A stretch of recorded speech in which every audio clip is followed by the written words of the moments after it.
नमस्कार। आज हम यूपी में हैं और जब यूपी में चुनाव होते हैं तो उसका बिगुल जो है वो पूरे देश तक जाता है। तो उसी की आवाज़ सुनने यानी कि कान लगा के आवाज़ सुनने हम यहाँ आए हैं यूपी के गांव में और सर से पूछते हैं कि क्या हाल है यूपी का, क्या चाहता है यूपी और क्या कहता हो यूपी। नमस्कार सर। हाँ जी, मेरा नाम मनोज नेहरा है, गदाने का निवासी हूँ।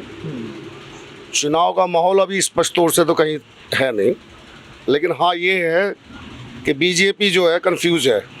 बीजेपी कंफ्यूज है? बिल्कुल। तो किन मुद्दों में सबसे ज्यादा कंफ्यूज लगती है? तो सबसे ज्यादा तो अब मंदिर का मुद्दा इतने सालों से उठा जा रहा है कि लोगों के दिमाग से ही निकलता जा रहा है और फिर मंदिर का मुद्दा उठा रहे हैं। इस देश में कहीं भी धर्म के नाम पर अगर राजनीति होगी वो गलत होगा मेरे हिसाब से तो, और ये धर्म की राजनीति करते हैं। लेकिन भाजपा हमेशा ये कहती है, भाजपा के कुछ नेता हैं कि हम अगर मंदिर की बात करते हैं या धर्म की बात करते हैं तो लोग चाहते हैं, जनता चाहती है, तभी तो हम वो मुद्दे लेके आते हैं। नहीं, अगर आप वही जनता तो चाह रही है, मंदिर बनने चाहिए, विकास भी तो होना चाहिए, विकास भी तो होना चाहिए। अब जनता को भ्रमित कर दिया जाए मंदिर के मुद्दे पे, कभी किसी मुद्दे पे, कभी किसी विकास के मुद्दे पे आओ ना।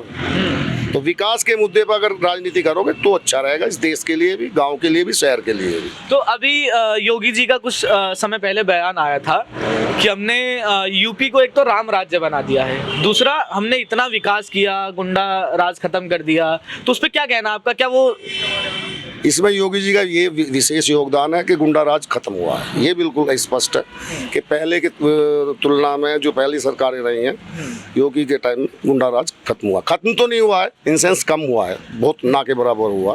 पहले में अब में बहुत फर्क है। तो पहले की सरकारें इस तरह से नहीं कर पाई जो डिसीजन योगी सरकार ने लिए हैं। गैंगस्टर हो, कोई भी हो, क्रिमिनल हो, तो आज मेरे ख्याल से यूपी में इतना क्राइम नहीं है जितना पहले की सरकारों में होता था। और किसान आंदोलन आज के समय पे यूपी का बहुत बड़ा मुद्दा है, यूपी नहीं पूरे देश का मुद्दा है, क्योंकि किसान तो एक ऐसा कौम है कि अगर किसान नहीं तो देश नहीं। तो किसान आंदोलन कितना क्षति पहुंचा सकता है?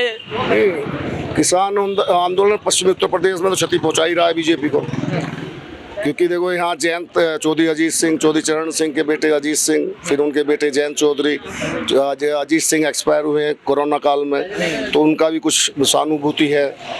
प्लस किसान आंदोलन बहुत बड़ा फैक्टर रहेगा पश्चिमी उत्तर प्रदेश में। तो मैं ये समझता हूँ कि हाँ पश्चिमी उत्तर प्रदेश में बीजेपी को झटका लगेगा, ये डेफिनेटली है। तो अभी मोदी साहब ने एक यूटर्न लिया, किसान जो 3 बिल थे वो वापसी ले लिए, तो अब थोड़ा सा जो आक्रोश है लोगों में, जो रोष है भाजपा के प्रति, वो कम हुआ होगा? नेचुरली कम हुआ है, अच्छा भी, कदम भी अच्छा, लेकिन इतना लेट क्यों लिया? 600-700 किसान एक्सपायर हो गए, वहाँ पर शहीद हो गए, जो भी हुआ उनके बारे में एक शब्द भी नहीं बोला प्रधानमंत्री जी ने या कृषि मंत्री जी ने या इनके किसी भी मंत्री ने। वही सतपाल सिंह जो मलिक हैं उनके बारे में कहना चाहूँगा, उन्होंने कहा कि कुतिया भी मर जाती है तो उसकी भी संवेदना भेजते हैं। यहाँ तो किसान शहीद हो गए, इनके मुंह से एक शब्द भी नहीं निकला। तो मैं तो उन्हें बहुत सही मानता हूँ। सतपाल मलिक जी बोले तो सही, इनकी पार्टी के गवर्नर के पद पर रहते हुए, तो इससे अच्छा बात क्या है? लेकिन इनमें से क्यों नहीं बोल पाया कोई, समझ नहीं। तो वरुण गांधी जी भी हैं भाजपा से, वो भी आए दिन वरुण गांधी ने भी बोला है, बहुत बढ़िया बोला है और ये अच्छी बात है। लेकिन अगर प्रधानमंत्री जी पहले ही इस चीज़ को कर लेते, समझ जाते, तो ज़्यादा अच्छा होता। और अभी तो क्या है कि बयानबाजी दोनों तरफ से रहती है ना। तो अभी एक नेता है भाजपा के, उन्होंने एक बयान दिया परसों ही कि मोदी जी ने माफ़ी नहीं मांगी किसान आंदोलन करके, उन्होंने तो माफ़ी मांगी कि हम समझा नहीं पाए, हम किसानों को समझा नहीं पाए। नागपुर में नरेंद्र सिंह तोमर जी ने बोला है, वो गलत बोला है उन्होंने। और एक किसानों में जो थोड़ा सा जोश उनका ठंडा हुआ था, उसमें और आग भर दिया, आग घी डाल दिया कि जोश और जोश भर दिया। तुम इस तरह के बयानबाजी, प्रधानमंत्री क्या बोल रहे हैं, तुम्हारे मंत्री क्या बोल रहे हैं। दूसरी चीज़, टोनी जो किसानों को रोंदा है, टैनी साहब को आज तक ना तो बर्खास्त किया गया ना कुछ किया गया। इससे जनता में, किसानों में इतना रोष है कि वो दिमाग में भरा हुआ है लोगों के, अब वो नहीं निकाल पाए।